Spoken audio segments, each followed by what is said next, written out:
All righty, and we're live. How's it going, everyone?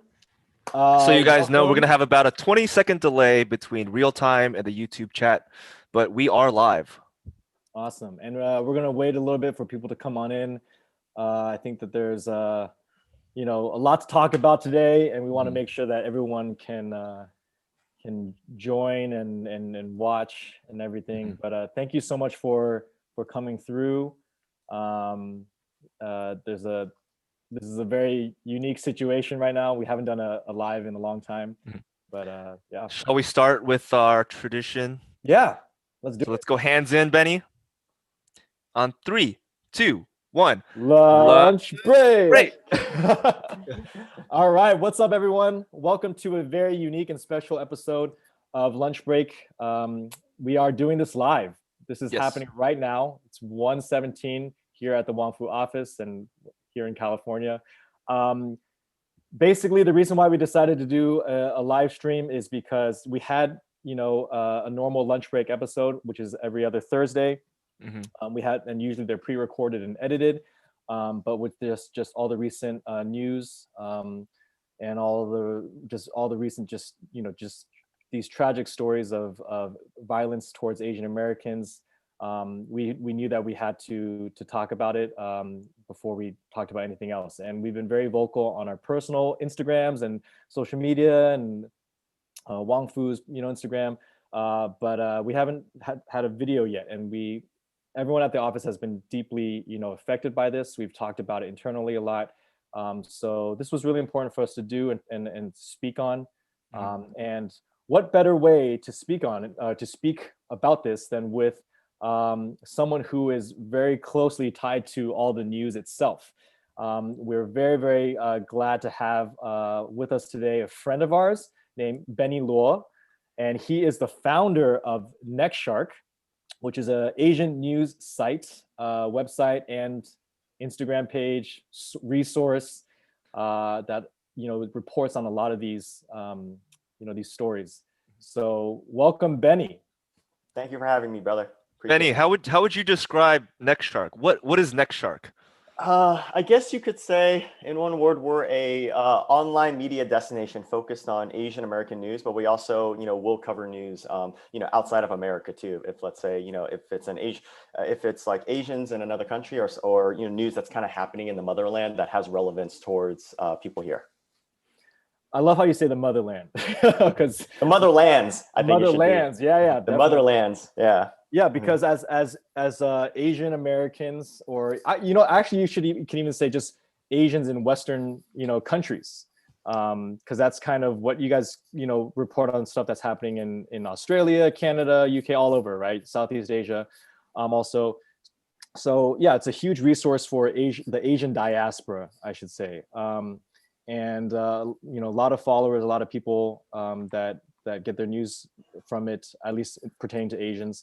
Can you give us a brief history of just how it started? Because actually, so Benny and I, we go back, we've known each other for a while. Over 10 years now, I think. Yeah.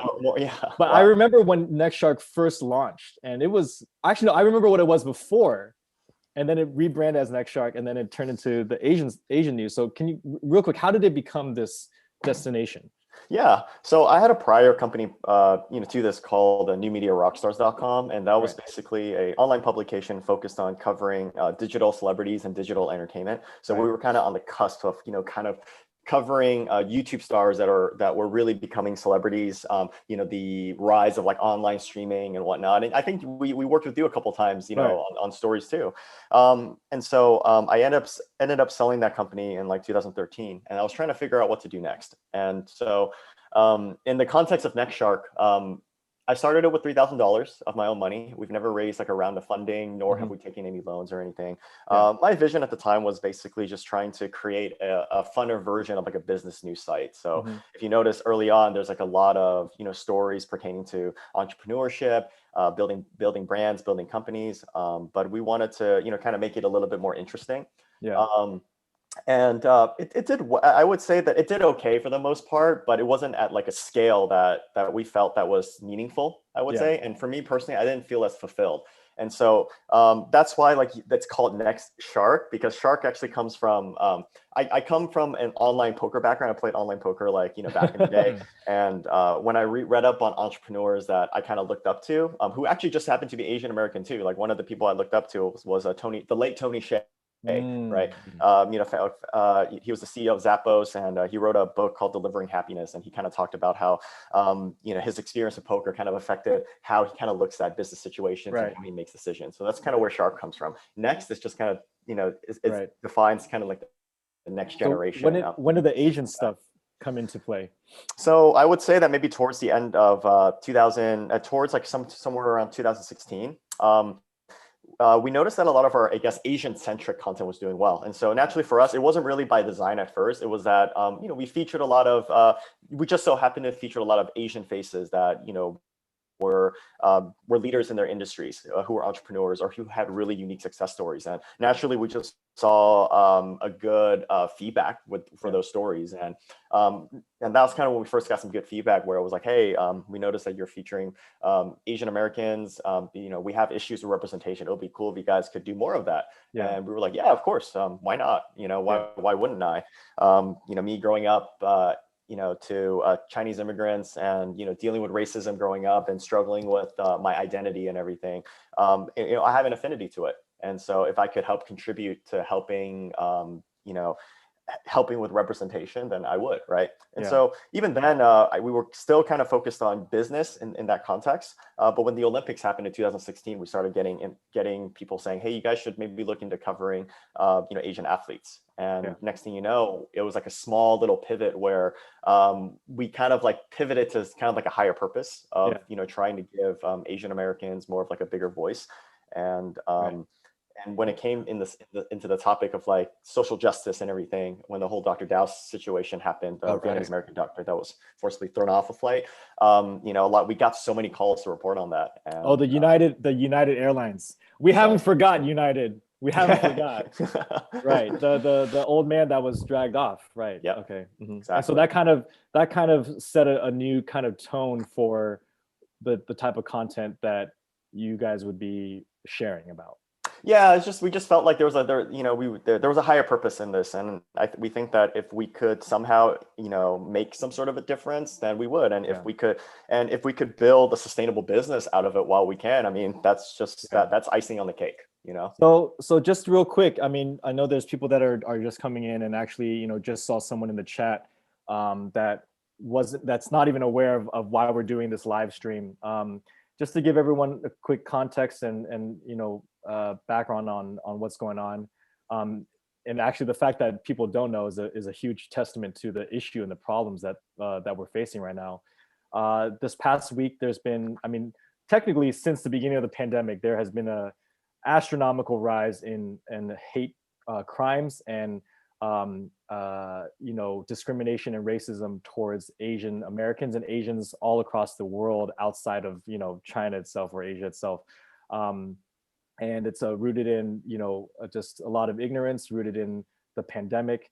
And just this past week, there's been like 4 or 5, a lot more, like more than a dozen attacks on elders, robberies. There was a Thai man in San Francisco that was killed after being randomly tackled, while he was taking a walk. He was 84 years old. There's another 91-year-old man in Oakland's Chinatown that was also tackled in the same way for no reason. Thankfully, he's still alive. And there's been countless robberies. And the Asian American community is on fire about this. This isn't new. This has been going on all year, with a woman having acid poured on her back, being lit on fire, various people spitting on Asians just all over the world. It's not a good time to be Asian right now. And we're talking to Benny because his site covers a lot of these attacks and these news stories. And yeah, you might not know about it because a lot of large mainstream media doesn't cover it. You're not hearing about it on a lot of the major networks. Thankfully, there's a lot of local reporting that's happening, that's covering these things, and that's what and also like cell phone video, and that's what Benny and his company are sharing with the world. So it's it's a really good opportunity for us to talk about what's happening. Just real quick in the chat, we want to make sure that people are being, you know, polite and cordial and human. So let's keep everything civil. We want to have a civil discussion. We are not here to add, you know, gas to a fire. We're not here to endorse any type of racism or hate towards any groups, but we want to just talk about what it's like right now, especially, you know, as for Benny as a news source. So we talked a little bit about how NextShark started, and you know why it is now this hub. Did you ever think that it would be this? I mean, like, you know, this big for as a resource? No, not really. I mean, I tend to try to live life nowadays where, you know, of course I have like certain like goals and everything, right? But you know, for me, a lot of the actions that I take is pretty organic, you know. And for, let's say, NextShark, right? I didn't have this grand master plan of, you know, Right. trying to create this, like, this leading Asian American news source. It was more so just, you know, listening to our readers, you know, of like why they read NextShark and, Yeah. you know, why it's important to them, and really just kind of like narrowing down on, you know, what those needs are, and you know, kind of just like providing it, right? So another thing too is also, I think when you first started, you're like, oh, like, let's elevate Asians. Let's just talk about, you know, important issues.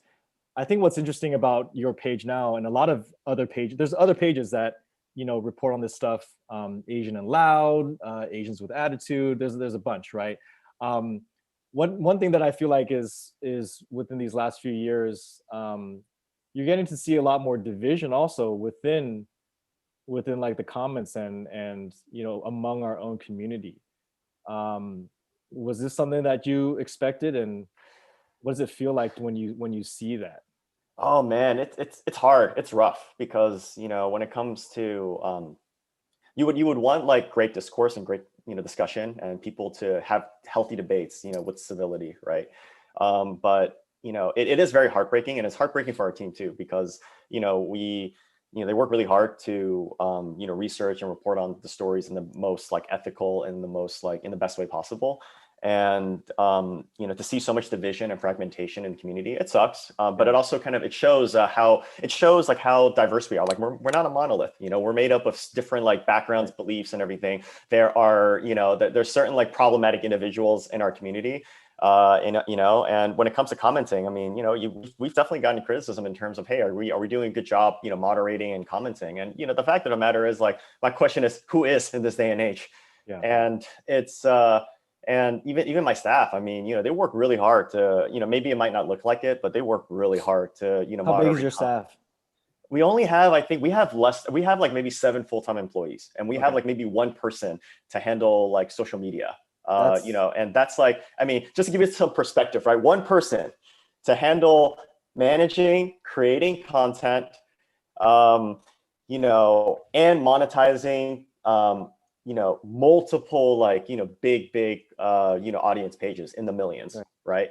And, you know, and that's not like, you know, do I want to hire more people? Yeah. But, you know, at the same time, you know, we're not really at that path where, you know, we can be like a super sustainable like business.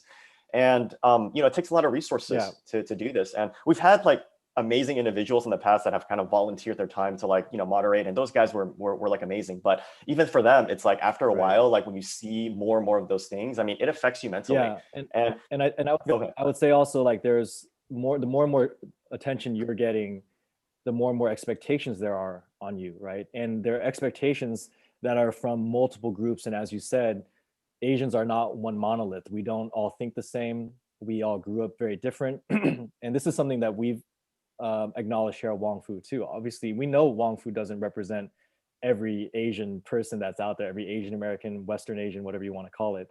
You know, we represent, you know, ourselves, and we do our best to try to highlight and be aware of other groups. But at the end of the day, especially with news, people are going to take it very personally if they don't feel seen or if they don't feel represented right. And so how do you, do you feel that pressure? You know, like, essentially, like, you're not like, I'll just be frank, like, it's not like you studied journalism and you know the journalistic ethics and all this stuff. Like, you know, you were trying to start, you know, like some type of media company, but now you have some type of responsibility to decide what to post and how to monitor the I guess environment on your page. Yeah, absolutely. I mean, I think for me, no, you're right. I don't come from a journalism background, and that's precisely why I'm not editor-in-chief of my own site. That's why, when it comes to editorials, there's that separation between the executives and, what the editorial team is handling.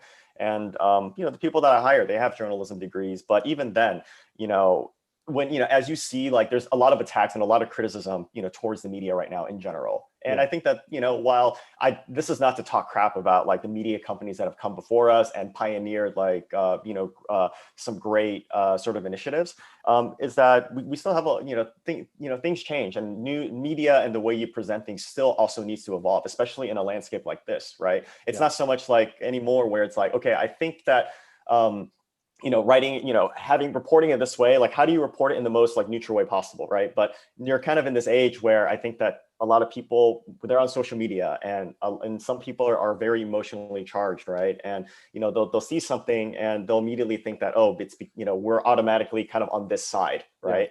And frankly, if you look at any other report, you can pick it apart either way, right? That doesn't go to show that we don't make mistakes. I mean, we make mistakes, make mistakes all the time, just like any other publication. And the only thing that we can really do is that, our staff works hard. I mean, we've, a lot of them have sacrificed a lot of like higher paying jobs just to report on the stuff that they need to report on. And they're pulling voluntarily, I don't force them to do this. They're sometimes they're pulling 12-hour days, It's not normal that I'm getting I'm getting 12 a.m. text messages from my editor in New York.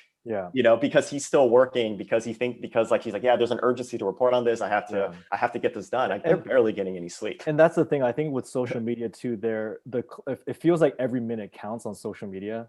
Like if you're not talking about it, you're either missing out or you're misinforming or something, because things can just go like that, right? Something can get spread just like that. So that's why it feels like every minute counts.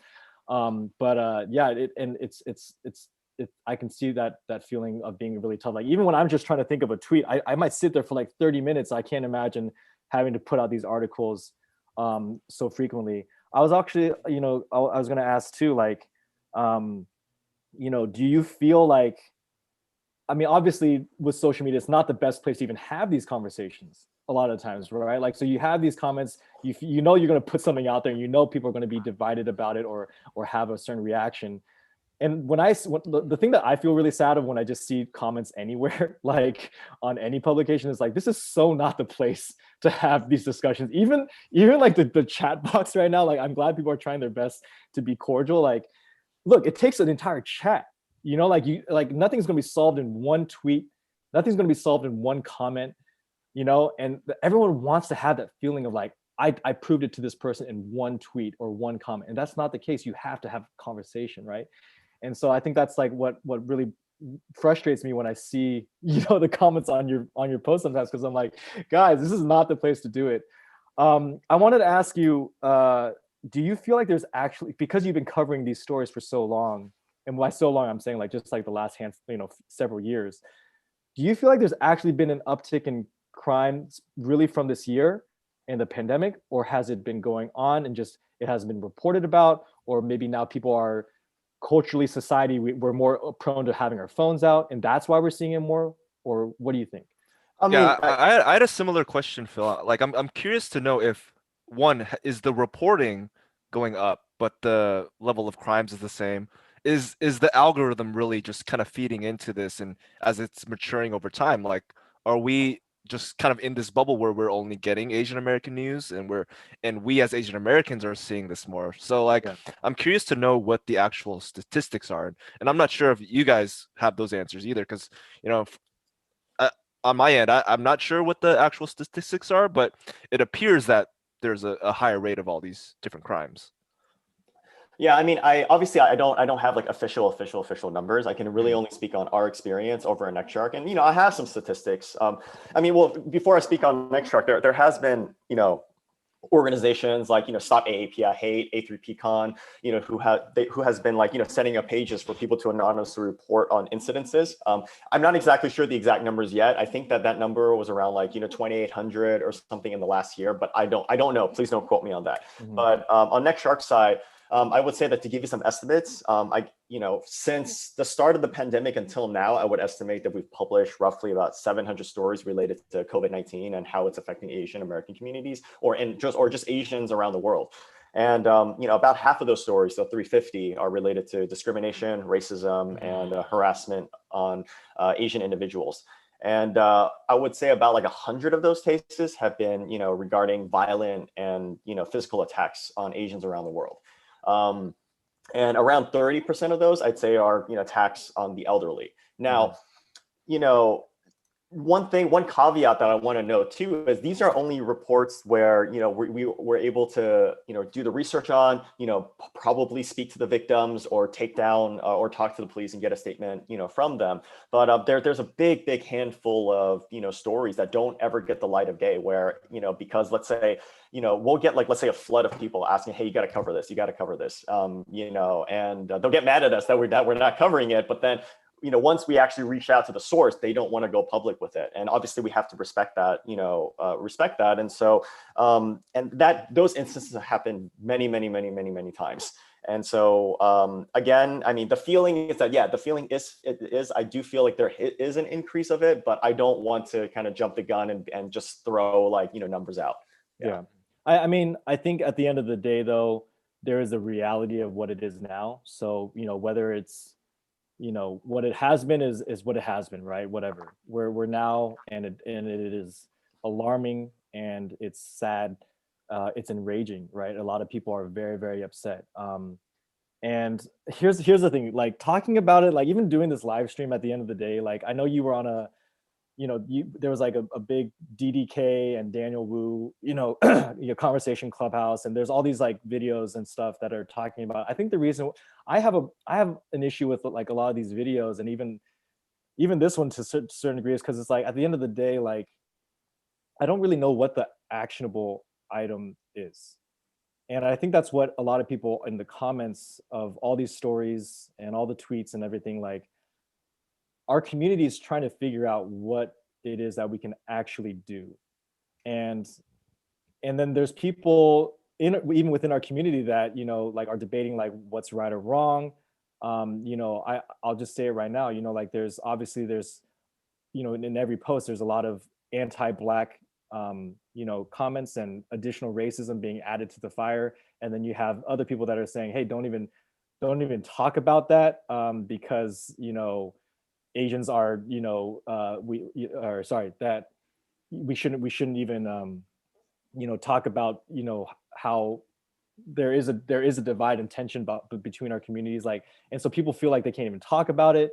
And there's it's such a, ingrained issue between our community and non-Asian communities, and specifically in these situations, the Black community, that it becomes difficult to talk about, because some people feel like you automatically become racist if you talk about it, or it's insensitive. But then some people are very adamant that hey, there's, and I agree with this too, there's a lot of issues that are related to these stories that are systemic and rooted in deep history too. So ultimately, it's just I've come to this point where it's just I guess we're all just kind of screwed, everyone just hates everyone. And even if we try to get along, as long as there's one crime that rises to the top and gets videotaped, we're all going to group everyone into the same, boxes, and people are going to be mad at the others again. It does feel a little hopeless and mentally draining. Do you feel the same? Do you feel, because you report on it so much and you see basically all the articles come in, are you feeling a little hopeless too? Oh man, there's a lot to unpack here. I mean, I think that, yeah, it does. I mean, it hits me, and definitely, it affects our entire team. At some points, yeah, there is a lot of hopelessness, because you want to try to do a good thing, you want to try to make a difference in some portion, right?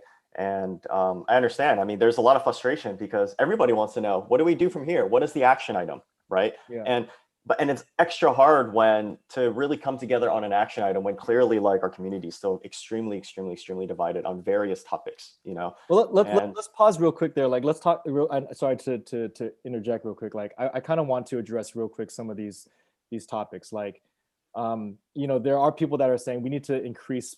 Or so first of all, like we need justice on these individuals, right? And then you have some people that are like, oh, well, the justice system is historically been very unfair to the Black community, right? And same thing with, oh, okay, well, we need more policing in these areas to protect our Chinatowns. But then same thing, like there is clear evidence of and clear, you know, facts that over policing has hurt their communities as well, right?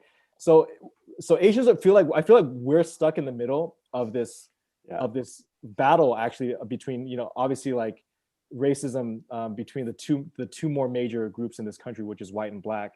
And everyone's always trying to remind ourselves like, hey, like this is a white supremacy problem here, but we're the ones that are being pitted against each other.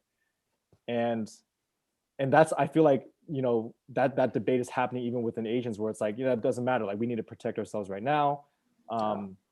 So there's a lot of, I mean, there's a lot to unpack there in that aspect. I mean, I think that, you know, in terms of, you know, yeah, like the Black and Asian tensions are pretty insane, right? Pretty crazy right now.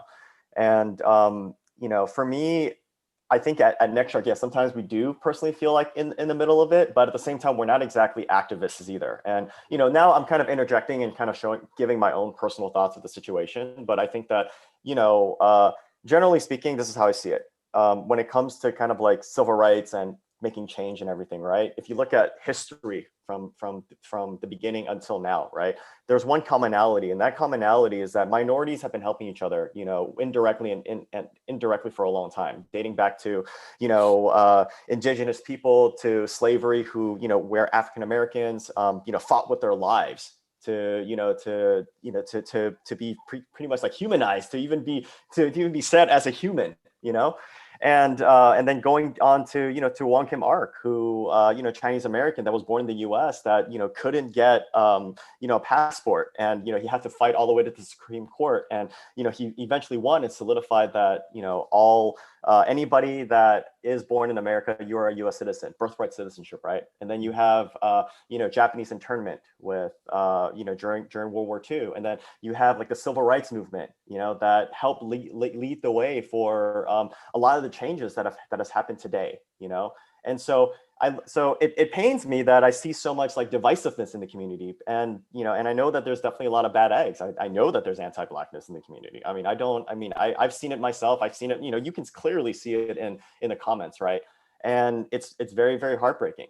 And, you know, and I urge everyone to, when they look at, you know, if they want to be on the side of divisiveness, like I urge them to look at the history behind it, because like Asian Americans and, you know, other minority groups have stood together to fight for many issues. And but see, that's where it gets so complicated. And again, I'm not condoning adding racism and fighting hate with hate. I'm just no, because I read the comments. So like I've read what some of these people are thinking, and ultimately they're like, hey, my family has never been anti-Black or whatever, right? And but we're getting attacked or whatever. Like we don't go out and commit these crimes, right? And I guess that's why it gets so complicated, because at the end of the day, like just our faces are grouping both of us into just generalizations where it's, yeah, there is historical, like, yeah, like there are clear times where, you know, but like other communities are definitely targeting Asians, but then they will believe that they're right to make have these prejudices because of how maybe they've had run-ins with Asians in the past themselves, or they have, you know, and it's all rooted back to just like, it goes so far back that now we're just in this environment of America where, oh yeah, I think, you know, very generally, broadly speaking, like, oh, there's a feeling that, oh, people don't like Asian people, or, you know, Asian people don't like Black people or non-Asians. And I almost feel like it's like this tangled web of threads that's like at this point, like it's like so hard to like untangle, because you can't explain to each person, hey, this is not how it is, this is not like, don't do this, please. And it has to happen on both sides too. Like I keep, saying, and like, personally speaking, and even when I engage on comments with, like, some of our non-Asian followers, I'm like, at this point, this is where we need solidarity. We need people in other communities to speak out to their own groups, to say, hey, like, we condemn this. Don't add to this. This is bad. And I've been very glad to see that happening. And there are members of their community, leaders of their community, that are speaking out in support of us, in solidarity of us, the same way that we'll check ourselves too. We got to check ourselves, but the thing is that everyone has to be checking themselves. We have to decide every day, everyone, to not be racist. But then it becomes like a chicken or the egg thing, because it's like, oh, well, if they don't, then we won't. Then, like, that's the mess we're in. It's hard. I mean, even for us, right? I don't know if you noticed this, but during, after Ahmaud Arbery and George Floyd was murdered. I mean, they we were also thinking about, like, what can we do, as the Asian American community, or what can I personally do. And one of the things that we did at NextShark was, for a long time, I mean, most of our Instagram posts was like Black Lives Matter resources of how we can support the movement. We also distributed translated documents from different Asian languages, because, like, we know that there's that separation between, like, the older generation and new generation. It's funny because I actually read one of those letters to my mom and my grandma, and it was a cool little moment to kind of how they take it though. it was no, I think overall, like, they were very susceptible to it, because they a lot of them like, wow, we had no idea. And I remember talking to them about, like, what happened with Ahmaud Arbery, and talking about the videos, with George Floyd, and also the front page of NextShark. We actually left up what we call, like, an Asian for Black Lives Matter dashboard on the front page. And so basically it was just all resources on, like, where to donate to. And the idea kind of stemmed from, I was thinking about how I could help. And so what I did was I reached out to Leslie Raymond from the NAACP. She's the president of the NAACP in Minneapolis. And I asked her, hey, what can we do to help? What can I do to help? I mean, and she was like, it would be cool if you guys could help amplify, some of the things that, some of the GoFundMe's that we're doing to, to help raise funding for community protection, in our neighborhoods. And so that's what we did. I mean, we helped amplify it a little bit. And again, like, I don't have any agenda aside from that. Our agenda is that I think that, my focus has always been, I want to support other minority, communities. And my only agenda to that is because it is the right thing to do. And because I just hope that this conversation is happening in other minority communities too. That's I think where, this might be me personally, but I'm like, hey, like, obviously we shouldn't have conditional love and conditional humanity towards people, but there's a certain point where we're like, hey, we're being pretty critical of our community.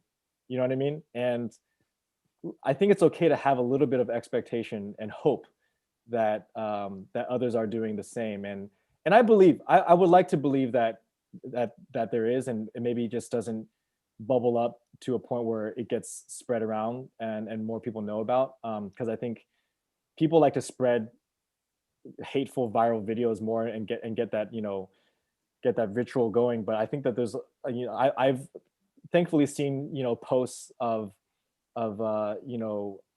Black community members and leaders that are speaking out and showing solidarity, and we need to see that more too, and it goes both ways. We have to make sure it's weird, like, not only do we have to stand up for it, but, like, we also need to make sure that the other group knows that we're standing up for it.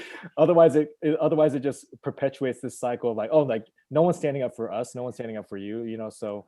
But at the same time, I can see the other side too, because if you look at it, because, like, on one hand, yeah, you want change, but there is a good portion, or visually, it looks like, if you look at the comments and everything, there's still a lot of, like, very problematic stuff that's happening. And so if the other side sees that, it's kind of like, I totally agree. And actually I've fallen into that too. Like, on Twitter, when I see an attack on an Asian person, or even any Asian in the news, and I see racist tweets, I'm like, well, God, see, well, screw them, like, this is like, they don't like us, and it's very tempting to see on social media the loudest people get the most attention, right? And we have to remind ourselves that that's really not the case. But at the end of the day, too, actions do speak louder than words too, and we see these crimes, and it really breaks all of our hearts to see that it's the elders that are taking the brunt of this aggression and the tension between our groups. That doesn't Hey, I make have a any sense. 95-year-old grandmother that lives in the San Francisco Bay Area, so you know I know. Wait, yeah, you gotta make sure to keep her at home. And Yeah. whatever, like make sure, like, because it doesn't make sense that they have like the least to gain in this this whatever this tension, and they probably have contributed maybe the least amount too. You know, they just came here trying to like live out the rest of their life comfortably, and they're getting thrown into this dumpster fire that this country has created between, you know, different ethnicities and races, and it's really heartbreaking to see that it happens. So I guess, like, you know, you're probably at the center of a lot of you know, just the discussion. I feel like we're just talking about our frustrations, but like, what have you seen that's been positive in terms of action? What is actually happening that you've seen? I think that if focusing purely on the positives, right? I think that, you know, I think that a lot of people are starting to hear us. I mean, I'm seeing, you know, more and more mainstream media like covering this news, but I'm also seeing like more, you know, celebrities, mainstream celebrities, you know, talking about it too, like Olivia Munn, Demi Lovato. You know, I know AOC also, you know, made a post about it too. Bernice King, you know, the daughter of Dr. Martin Luther King Jr. I mean, she recently retweeted a tweet, you know, of somebody that was, you know, you know, just basically calling for, you know, stop to these like, you know, to this anti-Asian racism. And so these things are happening. I mean, there are, you know, there are good eggs all around. And I think that in terms of action items, you know, the number one thing is let's highlight, you know, those types of people, because what I notice is that I think a lot of people like to focus on the negatives, and they like to highlight the negatives that's emotionally charged. Yeah. And you know, the proof is in the pudding. If you go on Twitter right now, there are, you know, African American politicians talking about this. There are, you know, Latino Americans talking about this. There are so many, you know, there's a lot. So no one's retweeting those. No, yeah, I mean, and so even for us, if you look at NextShark's page, we're trying to, like, you know, show those, you know, you know, London Breed, the mayor of San Francisco. I mean, she you know, condemned it yesterday in a press conference, you know, and also, you know, tweeted it out too on top of that, right? And so yeah, but I mean, honestly, condemning is one thing. I'm gonna be that guy. I'm like, condemning is one thing. If you want to place a bounty on whatever, that's another thing.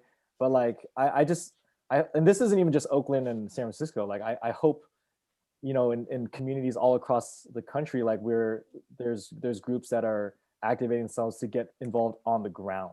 That's a great point, actually, that you just made, actually, because, like, number one, right?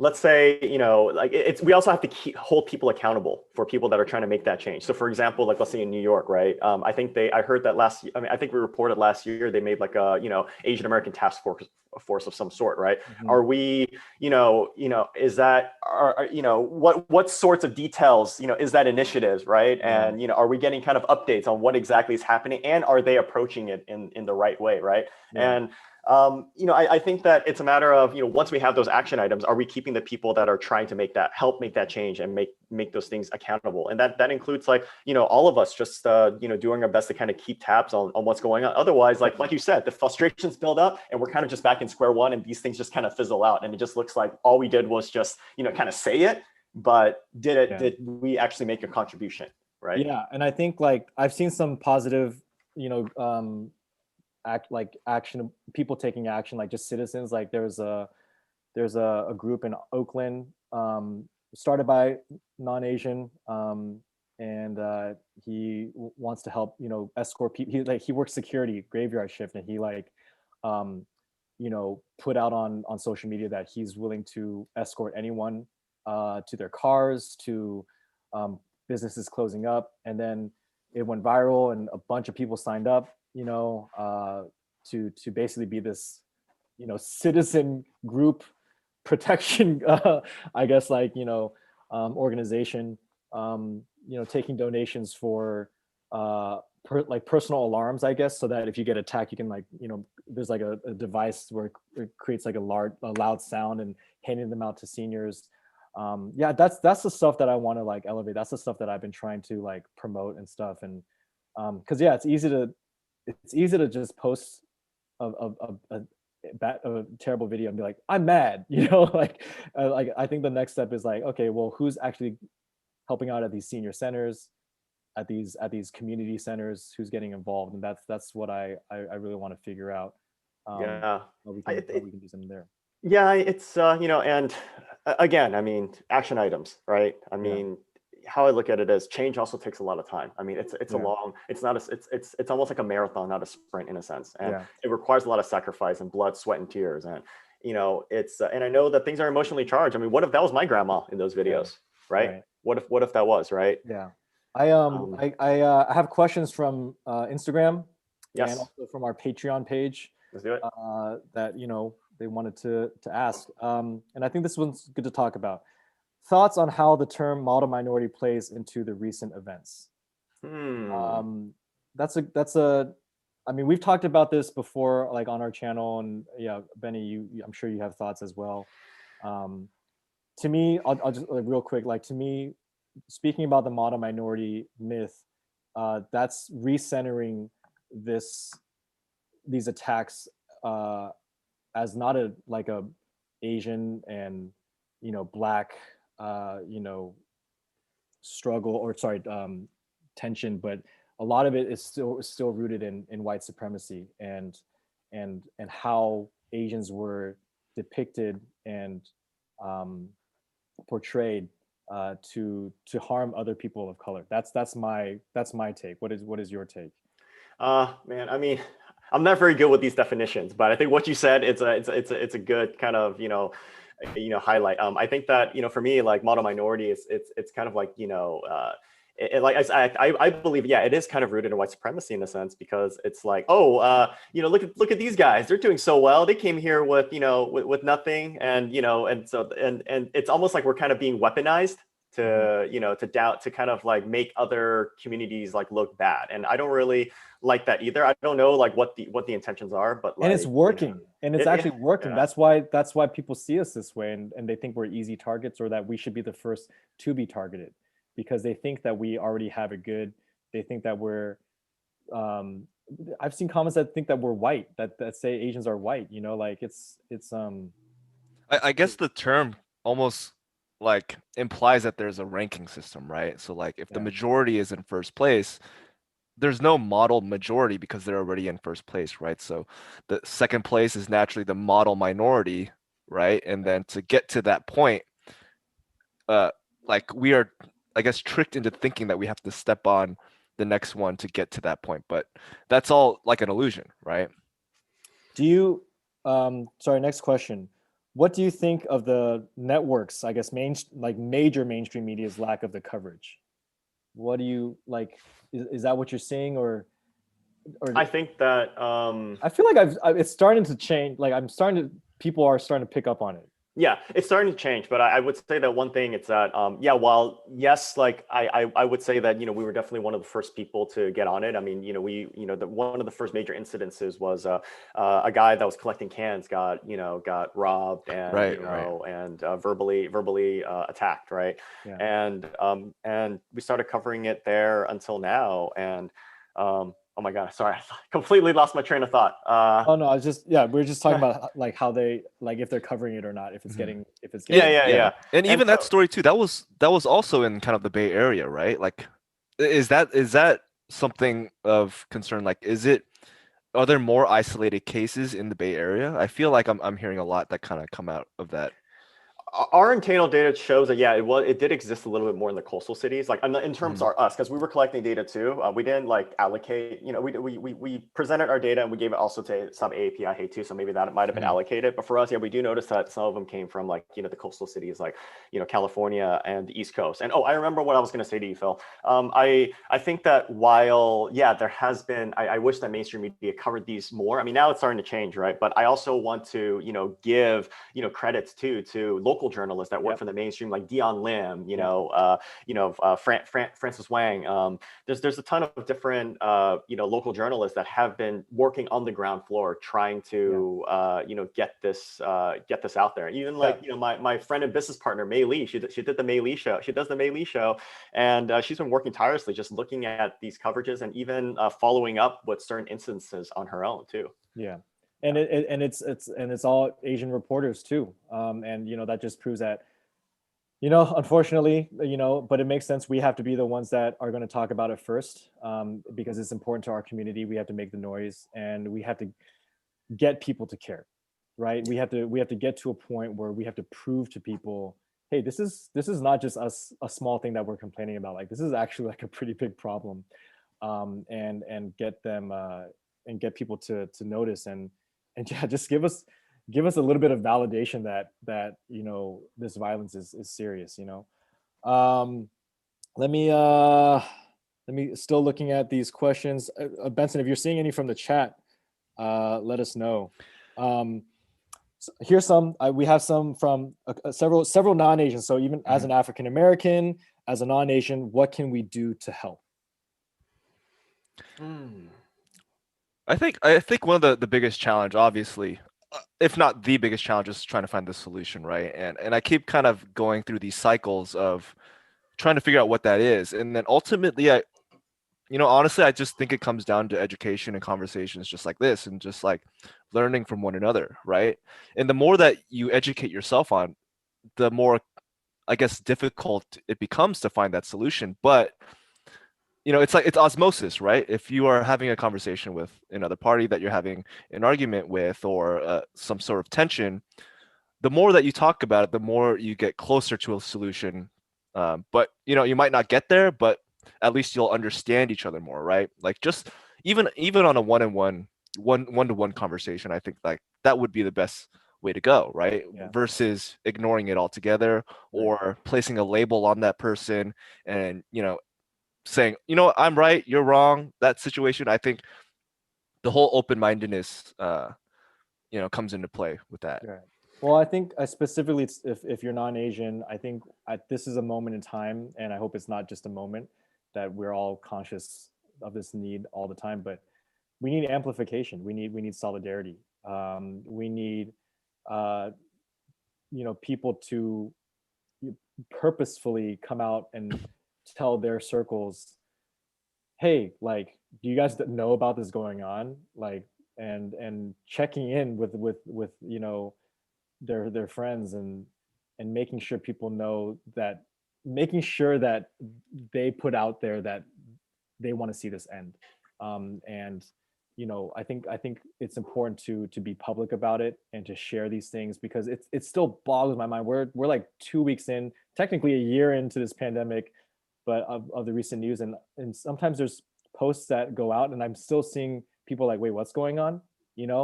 And that's crazy to me, because it's such a big deal in our community right now. So it's definitely hitting the borders of our echo chamber. And we're just talking to ourselves at this point. And the only way we're going to reach other groups and other communities is if this message is taken out of our reach, or out of our orbit, and shared with others. I think that, for me, is that, I follow suit. I echo what you guys say, in a sense where I think we need more like good conversations with each other. And we also need to acknowledge each other's sort of pain too. I mean, Asian, the Black community. I mean, they went through a lot in 2022, and they're still going through a lot. And and Asians are too. And in community, and people in our community are just kind of attacking each other and pointing fingers at each other. And I think that at the end of the day, it just starts off with conversation, trying to be patient with each other, and accepting that we might not know everything. And there's certain things that and even for me, I mean, I don't think I know everything. I don't think that I do. I wake up in the morning and think that every decision I make is going to solve things. All I really do is that I just listen. Again, I mean, if I don't know what to do, I go and I talk to people, and just try to connect with someone. And if I think that if I can find common ground with that one person, I think that that's like a, how do you say it, that can make some huge impact, you know, Yeah, if we can get a lot of people to do that. and that's an interesting point too, like that I've been kind of resolving myself to. Like at the end of the day, I can't speak to every person in this world or every, you know, white, black, like Latino, like whatever. It's impossible. Like I can't reach everyone with my message and for asking for help or asking for understanding. Like at the end of the day, it's like, yeah, like who are the 10 people I'm going to come in contact with today, right? Or who are the people that I know, and it's up to each person to reach those 10 and those 10 to reach those 10 with these messages, of sharing the news, sharing our needs, and trying to have a positive impact. Because otherwise, if we get caught up on, you know, not being heard enough, like on a large enough scale, like it's always going to feel defeating. It's never going to feel good because someone's always going to miss our message. There's always going to be some news source that doesn't cover us. There's always going to be one more crime that happens, and it's going to feel hopeless. So that's what I'm saying. Like it's got to come from just like interpersonal at this point. Social media is like one, like if there's like different strategies, like social media, like I think uh gets one solution or gets one product, I should say, not solution, creates one product, which is creating noise and yes, getting more awareness. But now what do we do with that awareness? Okay, we got to take that, arm ourselves, and go into our communities and say, hey, like this is what's happening. I'm going to tell you, can we make sure this doesn't happen between you and me, between me and our friends, in our communities? You know what I mean? Unfortunately, even we rely so much on social media, but social media is just not, it's never a good place, I feel like, to have like, you know, those serious discussions like that. Not because like, you know, I think that the conversations are not valuable and people don't have valuable things to comment on. It's just that there's, you know, I feel like so many great conversations just as drowned out by a lot of noise. And it's it sucks. And I'm hoping that, you know, if I could do a call out to the tech community, I think that, you know, if somebody could create something that could utilize tech to help, you know, moderate and, you know, and have like good, healthy conversations online, that'll be like, you know, that would be pretty awesome. Yeah, man. I mean, I know we've been talking for an hour now, and there's just, I mean, a lot that we didn't unpack, obviously, but I guess like ultimately, you know, you're going to keep going, you're going to keep, I mean, posting things. And what do you think is like how's NextShark going to deal with, like, how's your guys' mental health over there? Man, it's been hard. I mean, I'm trying my best to kind of keep the team together. I mean, they're strong. Like those guys are warriors. I mean, you know, it's these, you know, I love them to death because like they understand like the urgency and, you know, what type of, you know, how many people are kind of, you know, depending on them to not only just cover this news but cover it in a responsible way. Yeah. And you know, I feel for them because, you know, they've gone through a lot. I mean, you know, when we started like showing our support for BLM, I mean, you know, some of them got death threats. And Man. and covering this sort of news is very draining. I mean, it's not fun for us. It's not because you know, think about it. Like, you know, I gave you a certain amount of stories. Think about all the dozens upon dozens of stories that we have to vet, which often involve seeing some really horrific content. We don't know if it's real or not real. Some people like to be trolls and they'll send us straight up murder videos. Oh my God. You know, and it's like, you know, they'll trolls and, you know, I mean, you know, it's the point where, you know, I had to kind of take charge and just be like, you know, I gave last year, I gave my entire team, including myself, like a therapy session, you know, to handle all this in the right way. And so to deal with this in the back end, to also meet the demands of the news cycle with very, very limited resources while still dealing with, you know, being attacked and kind of cyberbullied online. And, you know, some of them get doxxed, you know, I think that, you know, there was like a Reddit thread on, you know, targeting one of my reporters too, like, you know, one of my female reporters too. Like, it was just kind of like, it sucks to deal with all that, but they're strong, you know. I don't tend to talk about this too publicly, but like, you know, if that gives you a little bit of context of like what we're dealing with and what we deal with here, you know, that's all I can hope for. Well, I think one really important thing that we should point out too is that, you know, the three of us here, we're speaking from our personal experience, right? Like we're not owned by a conglomerate or a government. Like we can only speak to what we know and what we've experienced firsthand. Sorry, I just want to make sure we're getting spammed in the comments by some bots. I'm on it, guys. But yeah, like, you know, there's nobody over our shoulder. other than the YouTube comments not flagging this. Let's see. All Yeah, right, got it. this just proves Yeah. that this is like we want to have conversation, but like when you try to do it on a large scale, like Yeah. you just got to do it face to face, person to person, because yeah. Oh my god. Sorry, Benson, you were saying? Yeah, but I did want to pinpoint because I do remember last year, at the start of the pandemic when we saw, like, initially it was the anti-Asian crimes because of COVID, right? And I remember seeing the post from NextShark that you guys were taking like a mental health break and all that. And then I think I saw one recently, right? Yeah. So Oh no, almost that one. exactly a year later.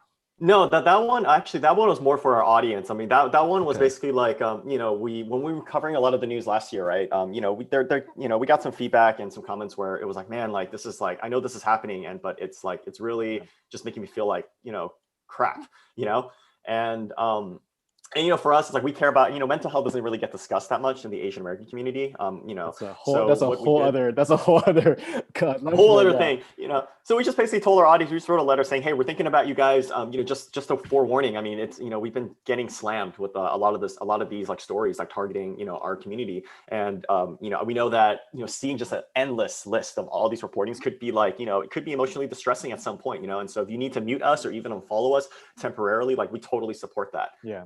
And so that's pretty much it. Yeah. Yeah. Mhm. Well, I mean, yeah, this is there's so much more that can be talked about, and I think you guys are doing great work, and I'm looking at the chat. I'm glad that it's been relatively cordial and respectful, and I hope you guys can see that there's a lot of people that are in support, and what pains me the most is seeing division within our community, but at the same time, I guess that also just proves that we are growing as a community too, and not every opinion is going to be the same. You're just going back to how we started, like a lot of different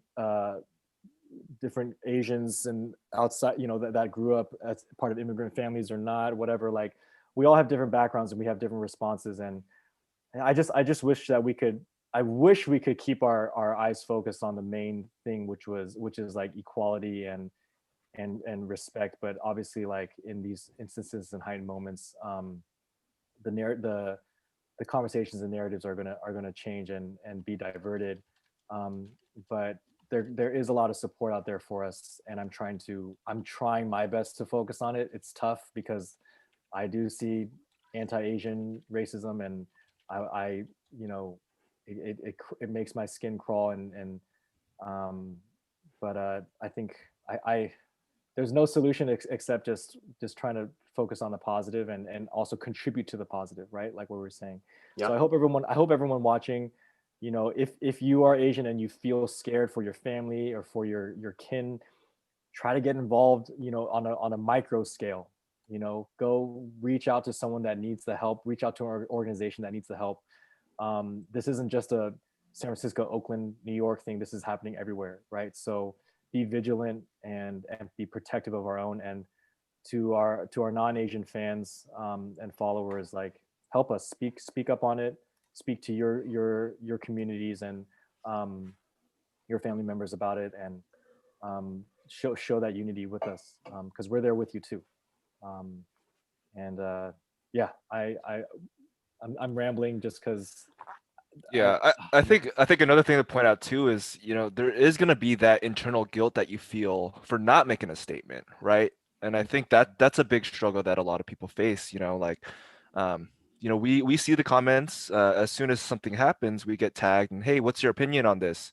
And it sometimes it takes time. It does take time to develop that opinion because you want all the information. So, just want to point out, like, even the statements that we put out at Wong Fu is we spend hours, discussing what is the collective feeling, from our company, because we are all individuals here at the company as well, and I'm yeah, sure your team is the same way, Benny. So, if you are in that position, don't feel that guilt, but there's still that part that you can do in educating yourself and trying to get as close to that as you can, but yeah, just don't close off the information.